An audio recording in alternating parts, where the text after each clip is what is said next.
కార్తీక మాసంలో ఒక ప్రత్యేక రోజు పోలి పాడ్యమి. వేరు వేరు పేర్లతో వాటిని పోలి స్వర్గం అని కూడా చెప్పవచ్చు. కార్తీక మాసం అంతా దీపాలు వెలిగించాలి, నదులు స్నానం చేయాలి, గ్రామ పంటలు శుద్ధి కావాలి అని స్ఫూర్తితో నడుస్తుంది.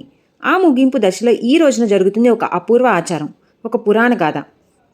కార్తీక మాసం అంటే పౌర్ణమి తర్వాత వచ్చే శివుడు దేవతల దృష్టితో మహిమాన్వితమైన నెల.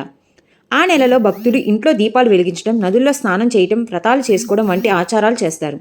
ఈ నెల చాలా శ్రద్ధ కలిగింది. ఈ నేపథ్యంలో ఇంకొక రోజు వచ్చింది, కార్తీక అమావాస్య తర్వాత వచ్చే పాడ్యమి రోజు. దాన్నే పోలి పాడ్యమి అంటారు. పోలి ఎవరిది, పాటి అంటే రోజు, అందుకే పోలి పాడ్యమి అంటారు. పురాణ కథ ప్రకారం ఒక ఊరిలో 5 కోడళ్ళు ఉండేవారు. చివరి కోడలు చిన్న కోడలు పేరు పోలి. ఆమె చాలా భక్తి శ్రద్ధలతో ఉంటుంది.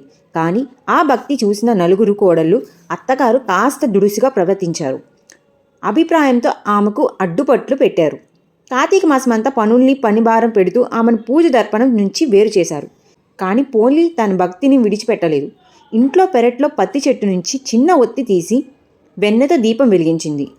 ఆ దీపం చూసి దేవతలు ఆమె శ్రద్ధకు మెచ్చి విమానం పంపి స్వర్గానికి తీసుకెళ్లారు. అందుకే ఆ రోజున పోలి స్వర్గం అంటారు.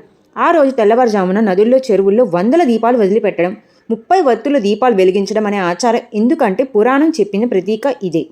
ఆ రోజు చేయవలసిన పూజా విధానాలు ఎటువంటి? తెల్లవారుజామునే నది, చెరువు లేదా వద్ద స్నానం చేయాలి. మన ఇంట్లో అది అవైలబిలిటీ లేకపోతే మన ఇంట్లోనే స్నానం చేయొచ్చు. ఇంటి ముందు లేదా నది ఒడ్డున అరటి డొప్పలో 30 వత్తులు పెట్టి దీపాలు వెలిగించి నీటిలో వదలాలి. ఆ తర్వాత మండపంలో లేదా ఇంటి గుడారంలో భక్తిపూర్వకంగా పోలి స్వర్గం కథ చెప్పుకోవాలి. అక్షింతలు వేసుకోవాలి. దీపదానం, స్వయం పాకం, బ్రాహ్మణులకు భోజనం ఇవ్వడం వంటి చాలా పవిత్ర కార్యాలు ఈరోజు చేసుకోవచ్చు. ఆచారం కేవలం రీతిగా కాకుండా శక్తి సమతుల్యం భావన ఉంది. తల్లి భూమి, గ్రామదేవత శుద్ధి చేసుకోవడం, నది నీరు శుద్ధి జరగాలని, దీపజ్యోతి చెడు శక్తులను తొలగిస్తుంది.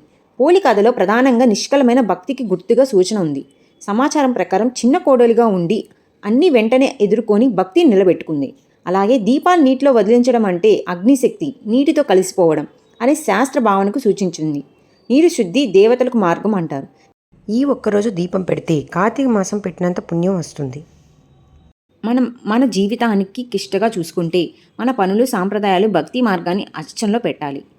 ఈ రోజున చేసే చిన్న కార్యాలు, దీపం వెలిగించడం, నీటిలో వదలడం, వ్రతం ఉత్సాహంగా పాటించడం మన ఆధ్యాత్మిక భక్తిని పెంచుతాయి.